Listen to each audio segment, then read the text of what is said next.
Hello dear C G SET aspirants guys, welcome to my channel. So आज हम methods of research को बहुत ही easy language में समझेंगे, है ना। ये सी जी सेट में और जी सी नेट दोनों में बहुत ही ज़्यादा इंपॉर्टेंट है ना। ये टॉपिक बहुत ही इंपॉर्टेंट है। तो हमने पिछले लेक्चर में जो है all types of research cover किया था और आज हम मेथड्स ऑफ रिसर्च कवर करेंगे। ये पेपर 1 की जो है यूनिट 2 का जो है ये टॉपिक है, मेथड्स ऑफ रिसर्च। तो देखिए मेथड क्या होता है। मेथड का मतलब क्या होता है कि research method must be understood as all those methods or techniques that are used for conducting a research, है ना। तो रिसर्च करने के लिए जो भी हम मेथड्स और टेक्निक्स यूज करते हैं उसको क्या बोलते हैं, मेथड, है ना। All those methods that are used by researcher during the course of study और स्टडिंग हिज और her research problem are termed as research methods, है ना। तो जितने भी मेथड्स हैं ना और टेक्निक्स जो है रिसर्चर अपने रिसर्च के दौरान यूज़ करते हैं उसको क्या बोलते हैं, रिसर्च मेथड। तो रिसर्च मेथड के मेनली 2 टाइप्स होते हैं और 2 वेज होते हैं, 2 मेथड्स होते हैं। First one is qualitative and second one is quantitative.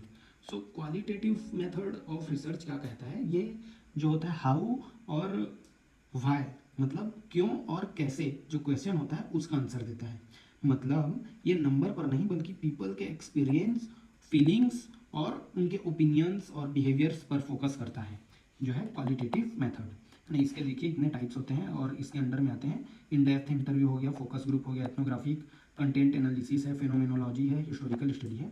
और नेक्स्ट वन है क्वांटिटेटिव क्वांटिटेटिव रिसर्च, है ना। तो क्वांटिटेटिव रिसर्च क्या होता है, ये नंबर और स्टेटिस्टिक्स और मेथड्स मैथमेटिकल एनालिसिस पर बेस्ड होता है ना। जैसे हम 1000 स्टूडेंट्स में से कितने स्टूडेंट ऑनलाइन टीचिंग को प्रीफर करते हैं, यदि हम इसके बारे में रिसर्च करें, है ना, तो हमको इसका आंसर क्या मिलेगा, या तो परसेंटेज में मिलेगा या तो नंबर में मिलेगा। तो इसमें भी देखिए एक्सपेरिमेंटल है, डिस्क्रिप्टिव है, ऑब्जर्वेशन है ना, सर्वे मेथड है और केस स्टडी मेथड है। ये सब वन बाय वन देखते हैं। मैं आप लोगों को एकदम सिंपल और शॉर्ट फॉर्म में बताऊंगा, क्योंकि है ना, आप देखिए ये बुक है, ये मेरा बुक है, आप इसको पढ़ने जाएंगे तो आपको बहुत टाइम लग जाएगा। हाँ, इसी में से आप लोगों के लिए एकदम सिंपल और शॉर्ट में ट्रिक समझ सकते हैं, ट्रिक बोल सकते हैं, वो निकाला हूँ। तो पहला देखिए, इधर रिसर्च के टाइप्स दिए हुए हैं और ये किस में फोकस करता है और ये एग्जाम्पल है।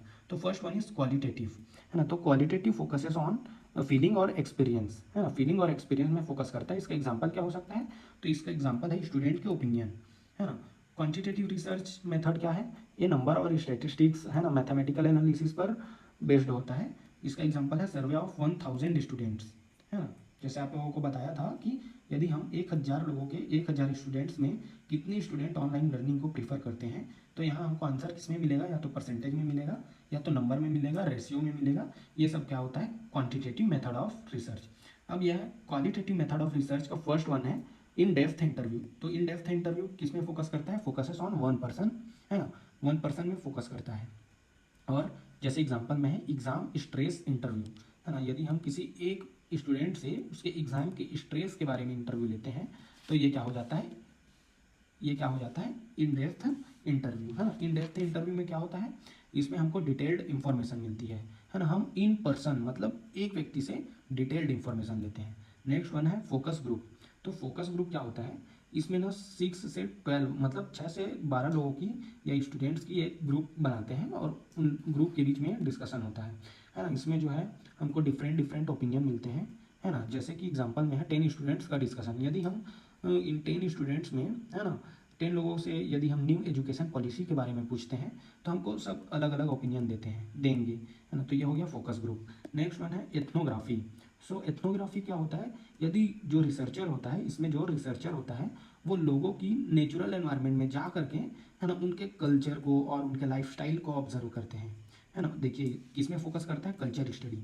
मतलब जो रिसर्चर है वो क्या करता है, मतलब नेचुरल एनवायरनमेंट में जाकर, मतलब लोगों के बीच जा करके उनके कल्चर को और लाइफ स्टाइल को ऑब्जर्व करता है। सो ये हो जाता है एथनोग्राफी। सो इसका एग्जांपल है ट्राइबल कम्युनिटी। यदि हम कुछ जो एक रिसर्चर है, समझ लो जो रिसर्चर है वो क्या करता है, ट्राइबल कम्युनिटी के साथ कुछ महीने रह करके उनकी लाइफस्टाइल को स्टडी करता है, उनके कल्चर के बारे में यदि डीपली अंडरस्टैंड करता है तो ये एथनोग्राफी मेथड ऑफ रिसर्च के अंडर आता है, आएगा, है ना। Next one is content analysis.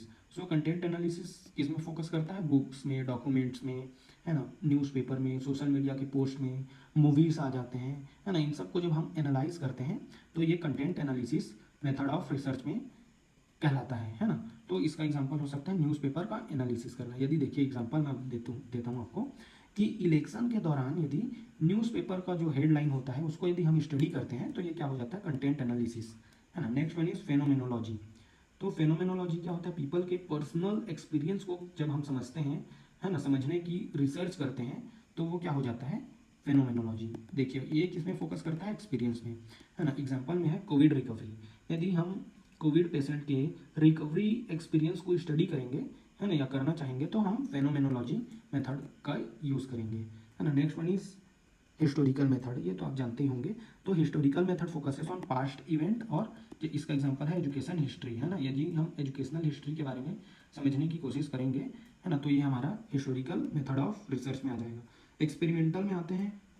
So experimental किसका अंडर में आता है, किसके अंडर में आता है, क्वांटिटेटिव मेथड ऑफ रिसर्च की।